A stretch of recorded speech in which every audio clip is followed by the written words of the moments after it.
আসসালামু আলাইকুম ওয়া রাহমাতুল্লাহি ওয়া বারাকাতুহু। আমরা একটি বিশেষ ক্ষণে আপনাদের সামনে উপস্থিত হয়েছি।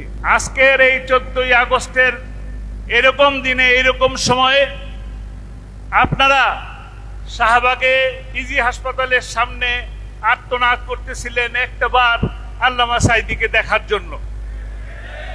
আর আমি অভাগা দুর্ভাগা যে আমি প্লেনের মধ্যে ছটফট করতেছিলাম, কখন আমি বাংলাদেশের মাটিতে নামবো আর কখন আমার বাবাকে একটা নজর দেখতে পাবো। আমি একটা সময় নির্ধারিত একটা সময়ে সকালবেলা যখন ঢাকা এয়ারপোর্টে নামলাম, এই জালিম সরকার তার বাহিনী দ্বারা আমাকে একটা ঘন্টা এই এয়ারপোর্টের মধ্যে অহেতুক অকারণে আটক করে রাখা হয়েছিল।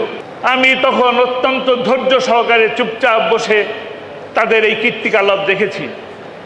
এইখানে পাসপোর্ট নিয়ে যায়, ওইখানে পাসপোর্ট নিয়ে যায়, এই ফটোকপি করে, এই স্ক্যান করে, এই ছবি করে, এই করে করে আমার একটা ঘন্টা নষ্ট করে দিল। আমি শেষমেশ সেই এয়ারপোর্টে লাগেজ ফেলে ওইখান থেকেই গাড়িতে করে পিরোজপুরের দিকে রওনা হয়ে গেছে।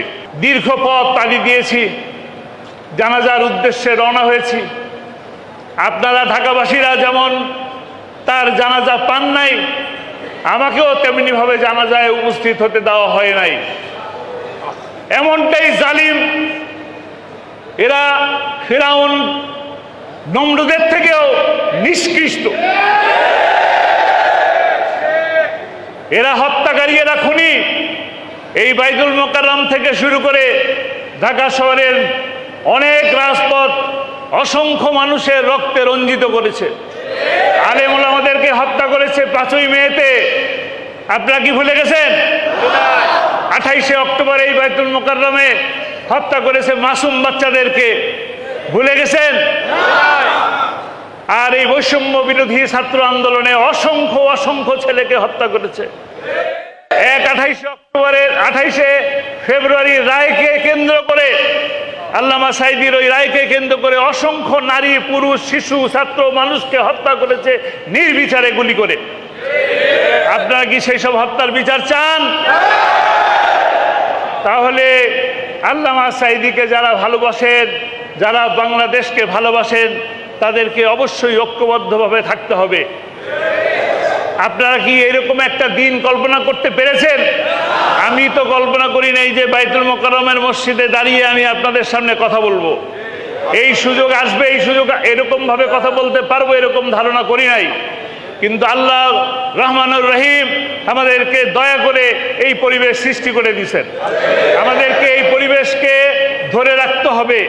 এই পরিবেশ যেন সুন্দর থাকে, দেশ যেন শান্তির সৃষ্টি হয়, সেটা কি আপনারা চান?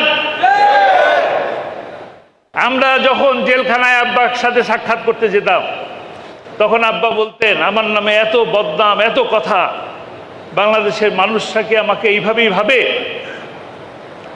আপনারা কি সেইভাবে ভাবতেন? আপনারা কি আল্লামা সাঈদীকে ভালোবাসেন?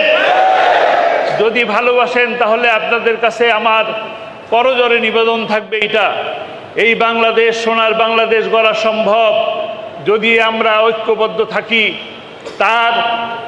তার যে স্বপ্ন, সারা জীবনের স্বপ্ন, কোরআনের রাজকে প্রতিষ্ঠা করা, সেই কোরআনের রাজকে প্রতিষ্ঠা করা সম্ভব যদি আমরা আজকে শান্তশিষ্টভাবে থাকি। আজকে যদি আমরা তাদের মতন আচরণ করি যারা আজকে বাংলাদেশ থেকে বিতাড়িত হয়েছে আপনাদের কারণে, ছাত্র জনতার কারণে, তাদের মতন আচরণ যদি আমরা করি, তাহলে কি আমাদের জন্য একই পরিণতি অপেক্ষা করতেছে কিনা? আপনারা দরবেশকে চিনেন? সেই দরবেশ আজকে দাড়ি মোষ কেটে কিভাবে মানুষ পুলিশের কাছে ধরা পড়েছে চিন্তা করেছেন? অবৈধভাবে টাকা কামাই করে কোনো লাভ আছে? সম্মান থাকে? ইজ্জত থাকে? থাকে না। কাজেই আমরা এই যে মসজিদের মধ্যে আছি, এই মসজিদের মধ্যেই থাকবো ইনশাআল্লাহ। এই মসজিদ থেকে ইনশাআল্লাহ দ্বীন কায়েম হবে, এই মসজিদ থেকে ইসলাম কায়েম হবে, এই মসজিদ থেকে ইনশাআল্লাহ সারা বাংলাদেশ শাসিত হবে ইনশাআল্লাহ। আল্লাহ তাআলা আমাদেরকে সে তৌফিক দান করুন।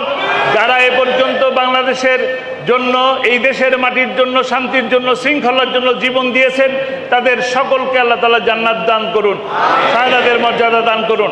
28শে ফেব্রুয়ারিতে রায়কে কেন্দ্র করে যারা জীবনদান করেছেন এবং বিভিন্নভাবে যাদেরকে ষড়যন্ত্রমূলকভাবে ফাঁসি দান করেছেন, তাদেরকেও আল্লাহ তাআলা যেন শাহাদাতের মর্যাদা দান করেন।